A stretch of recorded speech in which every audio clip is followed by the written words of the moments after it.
Shalom, Assalamualaikum warahmatullahi wabarakatuh. Namo Buddhaya, salam kebajikan. Perkenalkan, nama saya Oktavani Zepa dengan NIM 21010046. Di sini saya akan menampilkan tugas media pembelajaran tentang sistem ekskresi untuk memenuhi tugas mata kuliah pengembangan media pembelajaran. Dengan tujuan pembelajaran merinci sistem organ ekskresi pada kulit dan hati, serta menganalisis proses dan kelainan pada sistem organ tersebut. Pertama-tama, kita harus tahu apa itu sistem ekskresi. Sistem ekskresi adalah proses pengeluaran zat-zat sisa metabolisme dari dalam tubuh dan bahan-bahan tidak berguna lainnya dari tubuh suatu organisme. Setiap hari, manusia mengonsumsi makanan-makanan yang akan dicerna melalui sistem pencernaan. Zat makanan ini kemudian diedarkan oleh alat peredaran darah ke seluruh tubuh. Zat sisa metabolisme merupakan hasil dari pembongkaran makanan yang nantinya akan dikeluarkan oleh alat-alat ekskresi. Namun, zat yang dikonsumsi bukan hanya zat nutrisi yang berguna bagi tubuh saja. Ada juga zat lain seperti alkohol dan obat-obatan yang bersifat racun. Selanjutnya, kita masuk pada sistem ekskresi oleh kulit. Kulit mengekskresikan air dan garam sebagai sisa metabolisme protein melalui keringat. Proses ekskresi keringat pada manusia. Pangkal kelenjar keringat berhubungan dengan pembuluh darah kapiler pada lapisan kulit tengah, yaitu lapisan epidermis. Kelenjar keringat akan menyerap air dan garam dari pembuluh kapiler tersebut melalui proses osmosis dan difusi. Kemudian, kelenjar keringat akan mengeluarkan cairan tersebut ke pori-pori kulit. Keringat yang dikeluarkan oleh pori-pori kulit untuk mengeluarkan zat sisa dalam tubuh. Keringat sebagian besar dari air dan sebagian kecilnya merupakan garam mineral sisa metabolisme protein. Pada kondisi normal, keringat yang dikeluarkan oleh tubuh adalah 50 ml setiap jamnya. Ini contoh beberapa aktivitas yang mengeluarkan keringat, seperti lari, mencuci, membersihkan rumah, berkebun, sepak bola, dan voli. Proses mengeluarkan keringat ini penting untuk membuang kelebihan garam dan urea di dalam darah. Dengan begitu, keseimbangan homeostasis tubuh manusia akan terjaga. Macam-macam kelenjar keringat. Yang pertama ada kelenjar ekrin. Yang kedua ada kelenjar apokrin. Kelenjar ekrin merupakan kelenjar keringat yang ada di seluruh permukaan tubuh, mulai dari dahi, kulit kepala, wajah, perut, kaki hingga telapak tangan dan telapak kaki.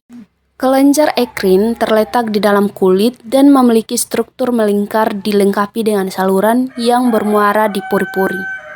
Kelenjar keringat ekrin merupakan kelenjar keringat yang dikontrol oleh sistem saraf simpatik yang berfungsi menjaga suhu tubuh tetap normal. Sedangkan kelenjar ekrin merupakan kelenjar yang terletak pada kulit kepala, anogental, kelopak mata, sternus, dan kelenjar mamae.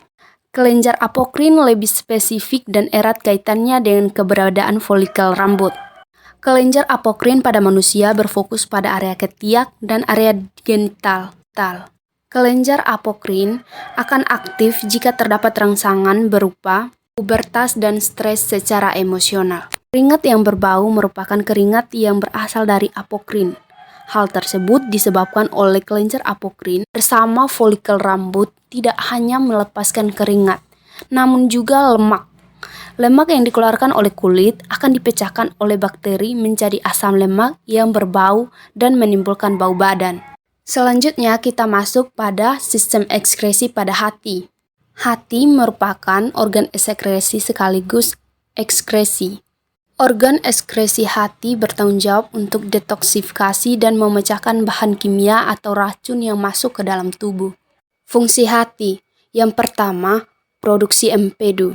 Cairan empedu memiliki warna kehijauan dan memiliki fungsi untuk mengikat sekaligus membantu memecahkan lemak di usus halus pada proses pencernaan. Yang kedua, mengubah amonia menjadi urea. Proses metabolisme protein akan membentuk senyawa amonia sebagai zat sisa. Amonia sendiri merupakan senyawa kimia yang keberadaannya justru membahayakan tubuh. Itulah mengapa amonia selanjutnya akan disaring oleh organ hati dan diubah menjadi urea. Urea yang merupakan senyawa yang tidak berbahaya dan tidak lagi digunakan oleh tubuh akan dikeluarkan bersama dengan urin. Fungsi hati yang ketiga yaitu mengolah sel darah merah yang mati. Sel darah merah akan mati dalam waktu beberapa bulan. Nantinya sel darah merah yang sudah mati akan dipecahkan oleh organ hati menjadi zat yang dapat dipakai lagi oleh tubuh sebagai zat besi, globin, dan zat hemin. Zat besi untuk selanjutnya akan disimpan dalam organ hati, sementara globin akan dipakai oleh tubuh untuk membuat sel darah merah yang baru. Sisanya zat hemin akan dipakai oleh empedu untuk membuat bilirubin. Fungsi hati yang terakhir adalah mengeluarkan zat racun. Semua aliran darah akan melewati organ hati. Ketika proses ini berlangsung, hati akan melakukan tugasnya yaitu menyaring zat racun dan semua zat yang berbahaya untuk tubuh. Selanjutnya, semua zat tadi akan dikeluarkan dengan bantuan empedu dan dibuang keluar tubuh dalam bentuk feses maupun urin. Nah, selanjutnya kita masuk pada penyakit pada sistem ekskresi. Yang pertama pada kulit. Penyakit pada kulit yang pertama yaitu jerawat, yang kedua cacar air, yang ketiga panu, yang keempat vitiligo, yang kelima bisul, dan yang keenam psoriasis. Selanjutnya kita masuk pada penyakit yang ada di hati. Pertama hepatitis, yang kedua kanker hati, yang ketiga hemochromatosis. Demikianlah yang dapat saya sampaikan terkait materi tentang sistem ekskresi pada manusia. Semoga apa yang saya sampaikan ini bermanfaat bagi kita semua. Saya juga ingin berterima kasih kepada dosen pengampu mata kuliah pengembangan media pembelajaran, Bapak Marianto Cehonin, SPD, MSI, dan Ibu Dr. Randa Yusneni, SPD, MSI. Dan tentunya saya mengucapkan banyak terima kasih pada teman-teman semua yang sudah menonton. Terima kasih.